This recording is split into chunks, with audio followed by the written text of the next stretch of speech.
Personality series के lecture में आज हम लोग डिस्कस करेंगे कोलबर्ग स्टेजेस ऑफ मोरालिटी, यानी कि कोलबर्ग ने मोरल डेवलपमेंट के कुछ स्टेजेस दिए, तो उसी के बारे में आज हम लोग डिस्कस करेंगे। तो ओवरऑल इन्होंने 3 लेवल्स दिए थे, प्री कन्वेंशनल, कन्वेंशनल, और सब में 2-2 स्टेजेस दिए। तो ओवरऑल 3 लेवल्स होते हैं और 6 स्टेजेस होते हैं।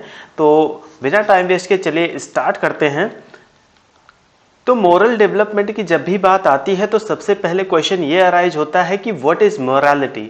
मोरालिटी है क्या, यानी कि नैतिकता है क्या आखिर। तो मोरालिटी को डिफाइन करते हुए हैस एंड कैसेबिर ने 2010 में बताया कि morality indicates what is the right and wrong way to behave, यानी कि सही क्या है और गलत क्या है। ठीक है, इंसान के व्यवहार के लिए या किस तरीके से इंसान किसी भी सिचुएशन में रिएक्ट करता है।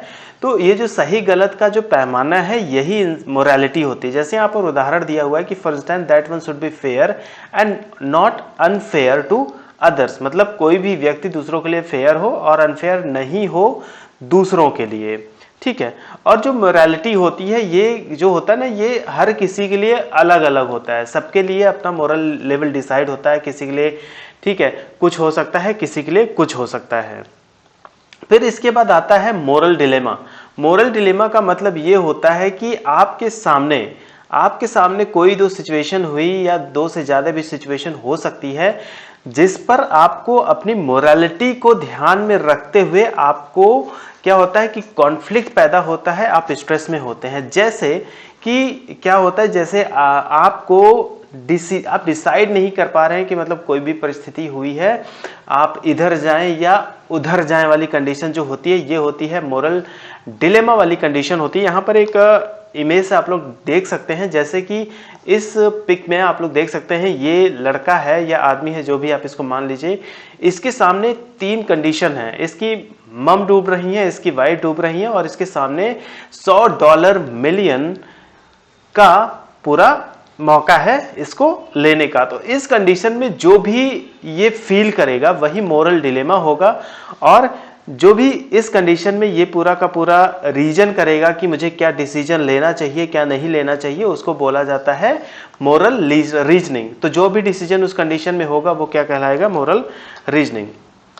तो इस चीज को और बेहतर तरीके से समझने के लिए एक हाइंज डिलेमा की बात की जाती है। हाइंज डिलेमा है क्या कि हाइंज एक आदमी रहता है, तो उसकी बीवी बहुत गंभीर रूप से बीमार हो जाती हैं, बहुत ज़्यादा गंभीर रूप से बीमार हो जाती हैं, और उसे उसकी बीवी को बचाने के लिए केवल एक ही दवा है जो कि उसको ठीक कर सकती है। ठीक है, तो होता क्या है कि अब ये दवा लेने के लिए इसके पास कुछ लगभग 10-20 हज़ार रुपए हैं, और मान लीजिए कि दवा की जो कॉस्ट है वो है 50,000 रुपए। ठीक है, अब वो दुकान पर जाता है, यानी कि मेडिकल पर जाता है और उस दवा की डिमांड करता है, उस ड्रग की डिमांड करता है। तो जो मेडिकल का जो लड़का रहता है या जो मेडिकल चलाने वाला आदमी रहता है, तो वो कहता है कि नहीं, ये ड्रग तो मेरे पास बहुत लास्ट बचा है, मैं इसको 1 लाख रुपए से कम में नहीं दूंगा। मैं इसको हिंदी में मैनिपुलेट करके बोल रहा हूँ जिससे कि आप लोग को अच्छे से समझ में आ जाए। तो इस कंडीशन में ठीक है भाई, एक तरफ उसकी बीवी बीमार है, उसके पास पैसे कम है, और जब वो ड्रग लेने गया, दवा लेने गया अपनी बीवी के लिए, तो वो जो मेडिकल वाला है वो चोरी कर रहा है कि मतलब नहीं भाई, मैं यहाँ कमाने के लिए बैठा हूँ, मैं यहाँ समाज सेवा करने नहीं आया हूँ, मुझे पैसे चाहिए, आप पैसे दे सकते हैं तो आप लीजिए, अदरवाइज नहीं। और वो भी पैसे सही दाम नहीं बेच रहा है, वो 50,000 की दवा वो सीधे 1 लाख रुपए में बेच रहा है, तो वो भी तो वो गलत कर रहा है ना। 1 लाख रुपए में वो दवा बेच रहा है, जबकि उसकी कॉस्ट जो है वो मजबूरी का फायदा उठा रहा है। तो इसी हाइंज डिलेमा को जो इन्होंने यहाँ पर कंडीशन रखा या जो इन्होंने सिचुएशन बताई, इसी के हिसाब से उन्होंने कुछ क्वेश्चन की सीरीज बताया कि Heinz should not steal drug since it would be breaking the law. Heinz को दवा जो है वो जो 1 लाख रुपए में दे रहा है उसे नहीं चुराना चाहिए, क्योंकि यह रूल के खिलाफ है या लॉ के अगेंस्ट है। दूसरा क्वेश्चन ये कह रहा है कि क्या हाइंज को ड्रग या दवा चुरा लेना चाहिए और उसको एक्सेप्ट कर लेना चाहिए कि हाँ उसने चोरी किया, या हाइंज को दवा चोरी कर लेना चाहिए और उसे जेल भी नहीं जाना चाहिए, उसे किसी को बताने की भी जरूरत नहीं है, क्योंकि यह बिल्कुल भी गलत नहीं है, क्योंकि वो किसी की जान बचाने के लिए कर रहा है। तो यहाँ पर ये जो 3 सवाल हैं या इससे भी ज्यादा सवाल उपज हो सकते हैं ये इंसान की मोरल डेवलपमेंट के जो स्टेजेस होते हैं उसके आधार पर वो पूरा का पूरा डिसीजन लेता है। तो चलिए स्टार्ट करते हैं आगे, ये 3 लेवल्स है क्या, ठीक है, मतलब मोरल रीजनिंग वही जो डिसीजन लेगा। तो स्टेजेस ऑफ मोरालिटी, तो इन्होंने कोलबर्ग ने ओवरऑल ये बताया कि देयर आर 3 लेवल्स। अक्सर कंफ्यूजन हो जाती है, लोग 3 स्टेजेस लगा के चले आते हैं एग्जाम में। ये 3 लेवल्स होती हैं और 6 स्टेजेस होती हैं, 3 levels and 6 stages. Pre conventional level, pre conventional level का मतलब ये होता है पूर्व परंपरागत, जिसमें पनिशमेंट एंड ओबीडियंस ओरिएंटेड होता है। दूसरा है इंस्ट्रूमेंट एंड ओबीडियंस ओरिएंटेड। दूसरा है आपका कन्वेंशनल परंपरागत good boy nice girl oriented and law and order oriented. फिर तीसरा है आपका पोस्ट कन्वेंशनल। पोस्ट कन्वेंशनल का मतलब ये हो गया कि उत्तर पारंपरिक, ठीक है, उत्तर पारंपरिक तरीके से लेवल। और इसमें क्या क्या हो जाता है, इसमें हो जाता है सोशल कॉन्ट्रैक्ट और यूनिवर्सल एथिकल प्रिंसिपल। तो एक एक के बारे में हम लोग डिस्कस करेंगे सेपरेट तरीके से। तो स्टार्ट करते हैं। देखिए, जो प्री कन्वेंशनल लेवल है यानी कि जिसको पूर्व परंपरागत स्तर बोला है इन्होंने, ये जो चलता है ये 3 से 7 साल तक बालक में या व्यक्ति में चलता है, ऐसा कोलबर्ग बताते हैं। और इन्होंने ये बताया कि जो प्री कन्वेंशनल होता है इसमें 2 स्टेजेस होते हैं। पहला होता है पनिशमेंट एंड ओबीडियंस ओरिएंटेड, यानी कि इस स्टेज में क्या होता है, इस मोरल लेवल के स्टेज में क्या होता है कि जैसे जो बच्चा होगा 3 से 7 साल के बीच का जो भी बच्चा होगा, पनिशमेंट और ओबीडियंस में उसके मन में ये रहता है कि अगर वो बात मानेगा तो उसे प्यार मिलेगा, अगर वो बात नहीं मानेगा, लोगों का कहना नहीं मानेगा, तो उसको पनिशमेंट मिलेगी। तो इस कंडीशन में जो बच्चे का मोरल डिसीजन होता है ना, वो पनिशमेंट और ओबीडियंस के आधार पर उसका चलता रहता है, ठीक है। और बच्चे को अगर कहीं ये देखता है बच्चा कि अगर किसी को डांट पड़ रही है तो बच्चा ये समझेगा कि पक्का उस आदमी ने कुछ गलत किया होगा इसलिए उसे डांट पड़ रही है ना। बट रियलिटी में तो कुछ और भी हो सकता है कि बड़ा अधिकारी रिश्वत लेने के लिए दबाव बना रहा और कोई ईमानदार ऑफिसर हो, वो बोला कि नहीं मैं नहीं करूंगा, ठीक है, इस वजह से उसे डांट पड़ रही है। लेकिन बच्चे को ये लगेगा या लग सकता है कि वो कुछ गलत किया होगा इसलिए वो डांट सुन रहा है, ठीक। और जो इंस्ट्रूमेंट एंड ओबीडियंस ओरिएंटेड होता है इसमें टिट फॉर टैट वाली कंडीशन होती है, यानी कि जैसे को तैसा वाली कंडीशन होती है। जैसे अगर उसे किसी ने कुछ कहा है तो वो उसे सुनाएगा जरूर, ठीक है, बिना सुनाए वो मानेगा ही नहीं। या जैसे क्या हुआ कि जैसे बच्चे क्लास में लड़ रहे हैं, एक ने किसी की पेंसिल तोड़ दी और दूसरे ने क्या किया कि इस खुन्नस में कि अब तुमने मेरी पेंसिल तोड़ी है तो अब मैं भी तुम्हारा कुछ ना कुछ नुकसान करूंगा या कुछ ना कुछ बताऊंगा मैं तुमको, तो किसी कॉपी का उसने पेज फाड़ दिया। तो ये जो टिट फॉर टैट वाली कंडीशन होती है ये इंस्ट्रूमेंट एंड ओबीडियंस ओरिएंटेशन में आती है। इसमें वो चीज भी आती है जैसे एक अक्सर लोग व्हाट्सएप पे कोटेशन लगाते हैं कि ठीक है, माय ट्रीटमेंट मतलब मेरा जो व्यवहार है आपके लिए वो डिपेंड करता है कि आप मेरे साथ कैसा व्यवहार करते हैं, है ना। तो ये वाली चीज भी यहाँ पर इंस्ट्रूमेंट एंड ओबीडियंस ओरिएंटेशन में आएगी। तो उम्मीद करते हैं कि यहाँ पर समझ में आया होगा। अगला स्टेज पे आते हैं, स्टेजेस ऑफ मोरालिटी का जो दूसरा लेवल है कन्वेंशनल, यानी कि परंपरागत, ठीक। इसमें 2 लेवल्स हैं, यानी कि जो तीसरा है और चौथा है ये है good boy nice girl oriented, law and order oriented. तो देखिए जो ये गुड बॉय और नाइस गर्ल वाला सिचुएशन होता है इसको मतलब इस तरीके से आप समझ सकते हैं कि अगर कोई भी चीज वो अच्छा करता है, ठीक है, एक तरीके से यहाँ पर ये समझ सकते हैं कि एक उदाहरण यहाँ पर ले सकते हैं कि अगर वो कोई काम बेहतर करता है तो उसे अच्छा सुनने को मिलता है, ठीक है। उसकी टीचर बोलती है गुड बॉय, ठीक है, या नाइस गर्ल, ठीक है, very nice, she is so nice girl. तो इस कंडीशन में क्या होता है कि बच्चा अच्छा बनने के लिए या जो बच्ची होती है वो अच्छी बनने के लिए या अच्छे बने रहते हैं क्योंकि इससे उनको प्रेज मिलता है, ठीक है। जैसे बच्चे जो होते हैं, एक चीज मैं यहाँ पर नोट नहीं किया कि ये जो स्टेज होता है ये 18 से 13 साल का होता है। तो देखिए अक्सर बच्चे होते हैं ना, जब उनकी टीचर उनकी कॉपी जांच रही हैं, ठीक है, उनकी टीचर उनकी कॉपी जांच रही हैं, तो अगर टीचर ने लिख दिया गुड, लिख दिया वेरी गुड उसकी कॉपी पे, तब तो भाई बच्चे के लिए ये किसी अवार्ड किसी मेडल से कम नहीं है। बच्चे में एकदम तूफान उठ जाएगा, वाह मैंने तो जग जीत लिया वाली बात। लेकिन वहीं अगर टीचर बोल दें कि it's very bad, your performance is so poor, तुम बहुत खराब बच्चे हो, तो फिर बच्चे को लगेगा ओ माय गॉड मैंने कुछ गलत कर दिया है, जरूर मेरे से कोई बड़ी गलती हो गई है। तो ये जो कन्वेंशनल स्टेज का जो तीसरा स्टेज है, ये good boy nice girl orientation पे बना रहता है। वो अपने आप को अच्छा और नाइस बनने के लिए प्रयास करता है, ठीक है। बच्चा अच्छा ग्रेड इसलिए भी लाता है क्योंकि उसकी जग में तारीफ, जग में मतलब उसका जो दोस्त हैं, उसका परिवार है, उसके टीचर हैं, लोगों की नज़र में वो डिसेंट और अच्छा बच्चा बना रहे, इसलिए वो भी अच्छा मेहनत करता है। लॉ एंड ऑर्डर ओरिएंटेड जो होता है कि इस कंडीशन में रूल्स और रूल्स वाली बात है, ठीक है। यानी कि अगर जो नियम बने हैं तो वो समाज के भले के लिए बने हैं, जो नियम बने हैं वो समाज के भले के लिए बने हैं, हमें रूल्स को मानना चाहिए।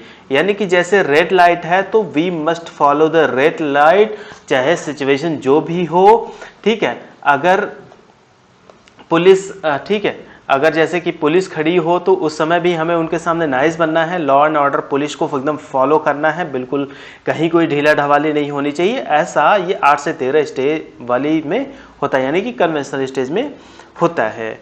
फिर जो आता है आपका वो है पोस्ट कन्वेंशनल। पोस्ट कन्वेंशनल जो होता है यह 14 साल से लेकर आगे तक चलता है, पूरे लाइफ टाइम भी ये चल सकता है।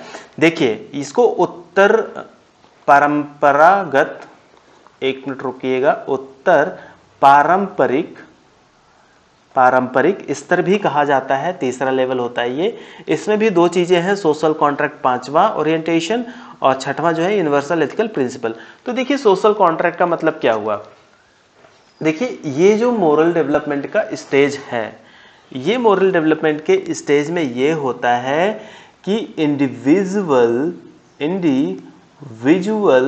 राइट्स के लिए फाइट करना, इंडिविजुअल राइट्स के लिए फाइट करना, ठीक है। अक्सर आप लोगों ने देखा होगा कि लोग अपने राइट के लिए प्रोटेस्ट करते हैं, ठीक है। कभी कभी कुछ लॉ आ गए या कोई ऐसी नीतियां लागू करने के लिए सरकार कुछ तैयारी में होती तो लोग उसके खिलाफ हो जाते हैं और अपने हक के लिए लड़ाई लड़ते हैं। तो देखिए यहाँ पर जो नियम कानून वाली स्थिति थी, लॉ एंड ओरिएंटेशन वाली, कोई बात नहीं भाई हमें हमारा अधिकार चाहिए, ठीक है, ये वाली बात यहाँ पर होती है। तो यहाँ पर सोशल कॉन्ट्रैक्ट ओरिएंटेशन वाली बात हो जाती है। Universal ethical principle, universal ethical principle यहाँ तक तो भाई बहुत रेयरेस्ट लोग ही आ पाते हैं, जैसे महात्मा गांधी जी हो गए, नेल्सन मंडेला जी का यहाँ पर उदाहरण लिया जा सकता है कि मतलब इनके साथ क्या था कि ये बहुत ही हाईएस्ट लेवल ऑफ मोरालिटी होती है। ये लोग का जो डिसीजन होता है, ये लोग मानवता को, ह्यूमैनिटी को सबसे ऊपर रख कर डिसीजन लेते हैं। यानी कि ह्यूमैनिटी को सबसे ऊपर रख के फाइनल डिसीजन लीजिए, उसके नीचे कोई भी डिसीजन नहीं होना चाहिए। ये नहीं कि बिल्कुल पक्षपात होकर डिसीजन ले लिया जाए, ऐसा भी नहीं होना चाहिए। तो निरपेक्ष तरीके से डिसीजन लेना या मानवता का सबसे ऊपर रखकर डिसीजन लेना, तो ये यूनिवर्सल एथिकल प्रिंसिपल में आ जाएगा। मतलब जो भी डिसीजन हो भाई वो यूनिवर्सल लेवल पे हो, ना कि केवल एक वर्ग या किसी भी लोगों के लिए, ठीक है। तो और दूसरी चीज जो पोस्ट कन्वेंशनल वाली स्टेज होती है ना, इसमें मतलब केवल 10-15% लोग ही पहुंच पाते हैं, है ना। और यूनिवर्सल एथिकल प्रिंसिपल की बात करें तो अगर आप हमारे संविधान के, भारतीय संविधान के प्रस्तावना को जाएंगे तो उसमें निरपेक्षता की बात की जाती है, यूनिवर्सल लेवल की बात कही जाती है हमारे संविधान में, जो कि बहुत बड़ी बात है ना। अगर हर कोई फॉलो कर ले तो भाई पूरा देश क्या है, ये भारत देश पूरी दुनिया को बदल सकता है। खैर वो तो अलग टॉपिक है। तो उम्मीद करते हैं कि हाँ ये तीनों स्टेजेस आपको समझ में आ गया होगा, ठीक है। अब इसी के अनुरूप जो कुछ क्वेश्चंस यहां पर नोट कराए थे, ये Heinz should not steal the drug since would be breaking the law. अगर कोई ऐसा करता है तो वो पहले स्टेज में होगा, क्योंकि भाई ये इसका लॉ एंड ऑर्डर वाले में हो जाएगा, क्योंकि ये लॉ को ब्रेक कर रहा है conventional level. Heinz would steal the drug and accept any present sentence, ठीक है, उसे एक्सेप्ट कर लेना चाहिए कि मतलब हाँ मैंने ऐसा किया था। तो ये भी क्या हो जाएगा, हाँ ये लॉ को फॉलो कर रहा है। Heinz should not steal the drug and not go to prison, क्योंकि यहाँ पर जो ड्रग बेचने वाला था वो गलत कर रहा था, तो यहाँ पर भी उसने कुछ गलत नहीं किया, तो यहाँ पर ये पोस्ट कन्वेंशनल वाली चीज हो जाएगी। एक क्वेश्चन मैं आप लोग के सामने डिस्कस करके दिखाता हूँ, ऐसा एक आया था एक कॉम्पिटिटिव गेट के एग्जामिनेशन में, तो मैं क्वेश्चन वो आप लोग को दिखाता हूँ, फिर उसका सॉल्यूशन खोजते हैं। ठीक, इसमें कह रहा है कि अ मैन्स वाइफ इज डाइंग, एक व्यक्ति होता है जिसकी पत्नी मौत के एकदम करीब है। She is in dire need of drug, उसे ड्रग चाहिए ही चाहिए अगर उसे जीवित रहना है। तो the only place to get the drug is at the store of a pharmacist who is known to overcharge people for drugs, मतलब वो दवा केवल एक ही फार्मासिस्ट के पास है जो कि पैसे ज्यादा लेने के लिए बहुत पॉपुलर है। जैसे मैंने आपको सिचुएशन पहले बताई थी कि the man can only pay ₹20,000, वो केवल 20,000 दे सकता है, लेकिन फार्मासिस्ट को होता है कि उसे 50,000 रुपए चाहिए ही चाहिए, और कहता है कि वो ड्रग को वो नहीं देगा उससे कम दाम में या फिर उधारी वाली कंडीशन में, यानी कि वो उस दवा को ना ही उधार देगा, ना ही वो उधारी पर देगा, और ना ही वो उससे कम दाम पर देगा। बहुत इमरजेंसी वाली सिचुएशन है, बहुत क्रिटिकल सिचुएशन है। तो इसमें क्वेश्चन यहां से स्टार्ट होता है कि what will the man do, वो व्यक्ति क्या करेगा if he is at the conventional stage of the morality as पर कोलबर्ग थ्योरी। तो क्वेश्चन ये कह रहा है कि मोरल रीजनिंग के अगर वो कन्वेंशनल स्टेज पर हो तो वो क्या करेगा, है ना। अब देखिए जो कन्वेंशनल लेवल की बात होती है इसमें गुड बॉय नाइस गर्ल और लॉ एंड ऑर्डर की बात की जाती है। तो यहां पर देखिए कौन सा ऑप्शन सही हो सकता है, he would not steal the drug as everyone see him as a thief and his wife would not approve of his stealing और एक्सेप्ट द स्टोलन ड्रग, मतलब कि वो ड्रग को नहीं चुराएगा क्योंकि लोग उसे चोर समझेंगे, लोग उसे गलत समझेंगे, और उसकी पत्नी भी उसको अप्रूव नहीं करेगी क्योंकि वो चोरी का किया हुआ ड्रग रहता है। ठीक है, तो यहाँ पर गुड बॉय और नाइस गर्ल वाली सिचुएशन है, तो वो अच्छा बने रहना चाहता है, तो यहाँ पर एक कंडीशन ये हो गई। तो नो मैटर व्हाट, तो यहाँ पर पहला वाला हो सकता है, no matter what he would obey the law because stealing is a crime, तो यहाँ पर लॉ एंड ऑर्डर वाली बात की जा रही है, तो ये भी ऑप्शन सही हो सकता है। The man would not steal the drug as may get caught and go to jail, तो ये ऑप्शन नहीं होगा क्योंकि भाई यहाँ पर पनिशमेंट वाली बात की जा रही है, तो पनिशमेंट वाली बात अगर यहाँ होती तो यहाँ पर प्री कन्वेंशनल वाली बात सही होती, तो यहाँ पर प्री कन्वेंशनल स्टेज की बात नहीं किया है, यहाँ पर कन्वेंशनल की बात किया है। The man would steal the drug to cure his wife and then tell the authorities what he has done, he may have pay to pay a penalty but at least he would have saved a human life, तो humanity की बात यार ये post conventional में आ जाती है, post conventional की बात हो जाती है, तो ये भी ऑप्शन नहीं होगा। तो यहाँ पर जो सही आंसर होगा वो होगा ए और बी। हाँ, यहाँ पर दोनों ऑप्शन सही होगा। ये गेट का एग्जाम का क्वेश्चन का पैटर्न है, यहाँ पर मल्टीपल ऑप्शंस के क्वेश्चन आते हैं, तो इसी से बिल्कुल भी कंफ्यूज मत होइएगा कि दो ऑप्शन कैसे सही हो सकते हैं। ये गेट का, मैं फिर से रिवाइज कर रहा हूँ कि ये गेट में आया हुआ क्वेश्चन है। ठीक है, तो यहाँ पर जो सही आंसर हो जाएगा वो हो जाएगा ए एंड बी, दोनों यहाँ पर राइट आंसर है, बाकी दोनों गलत उत्तर हैं। ठीक है, तो ये था पूरा का पूरा कंसेप्ट की मतलब मोरालिटी का लेवल कितने हैं, 3 हैं, 6 स्टेजेज हैं, क्वेश्चन भी मैंने आप लोग को दिखाई दिया। तो उम्मीद करता हूँ कि आपको ये पूरी थ्योरी समझ में आई होगी। और इसके बारे में मैं आपको एक क्रिटिक्स भी बता दूं। क्रिटिक्स क्या है कि इनकी आलोचना भी हुई। आलोचना क्यों हुई? आलोचना इसलिए हुआ कि इनकी स्टूडेंट थी, इनकी स्कॉलर थी, उन्होंने ये बताया कि ये पूरे कल्चर के लिए अप्लीकेबल नहीं है, क्योंकि पूरी दुनिया में भाई वेरियस टाइप्स ऑफ कल्चर्स हैं, तो ये पूरी कल्चर के लिए, दुनिया में जितने भी कल्चर हैं उन सब के लिए अप्लीकेबल नहीं है। दूसरी चीज़, इनका जो थ्योरी है वो हाइपोथेसिस बेस्ड है, रियलिटी टेस्ट पर बेस्ड उतना नहीं है, ये भी रहा है। दूसरी चीज़, इनका जो टेस्ट है या जो ये थ्योरी थी, इनका जो रिसर्च है वो पूरी की पूरी जेंडर बायस्ड है, या ये कहें कि ये सैंपल बायस्ड रिसर्च पे बेस्ड है, क्योंकि इन्होंने अपने सैंपल में, अपनी थ्योरी को बनाने से पहले सैंपल में केवल मेल्स को लिया, बॉयज़ को लिया और गर्ल्स को और वुमेन्स को इन्होंने इग्नोर कर दिया या इन्होंने अपने सैंपल में नहीं लिया। तो क्या हुआ कि इनका जो डिसीजन है वो ये हो गया कि मतलब इनका जो डिसीजन सारा है वो मेल के थॉट्स के आधार पर है। अगर महिलाओं को इंक्लूड करते तो शायद सिचुएशन कुछ और होती। ठीक, तो ये थी इनकी पूरी थ्योरी। उम्मीद करते हैं कि आपको ये पूरी समझ में आ गया होगा। अगर आपको कहीं भी कोई कंफ्यूजन है तो आप कमेंट बॉक्स में जरूर बताइएगा। नेक्स्ट वीडियो में हम नियो फ्राइडियन थ्योरीज के बारे में बात करेंगे, एडलर यूंग हर्नी के बारे में बात करेंगे। तो चैनल को सब्सक्राइब जरूर कीजिएगा। Thank you so much. अगर आप आने वाले नेट के एग्जाम के लिए प्रिपरेशन कर रहे हैं, सुपर टेट या किसी भी टेट के लिए प्रिपरेशन कर रहे हैं, तो ये चैनल आपके लिए बहुत बेहतर हो सकता है। जैसे सीडीपी के लिए, और अगर साइकोलॉजी का कोई भी व्यक्ति कहीं से भी जुड़ा हो, चाहे वो इंटर में हो, ग्रेजुएशन हो, किसी को भी वो पढ़ाई कर रहा हो, तो उसके लिए बेनिफिट होगा, क्योंकि यहाँ पे जो भी वीडियोज डाले जाते हैं वो नेट के सिलेबस पर बेस्ड होते हैं। तो नेट का सिलेबस जो है वो एकदम कंप्लीट पैकेज देता है। किसी भी यूनिवर्सिटी से आप हो, उसको यहाँ पर आपको कंटेंट मिल जाएंगे। तो चैनल को सब्सक्राइब जरूर कीजिएगा। Thank you so much. और रिंग बटन जरूर प्रेस कीजिएगा, जिससे जो भी अपडेट आए तो आपको तुरंत रिंग से मिल जाए।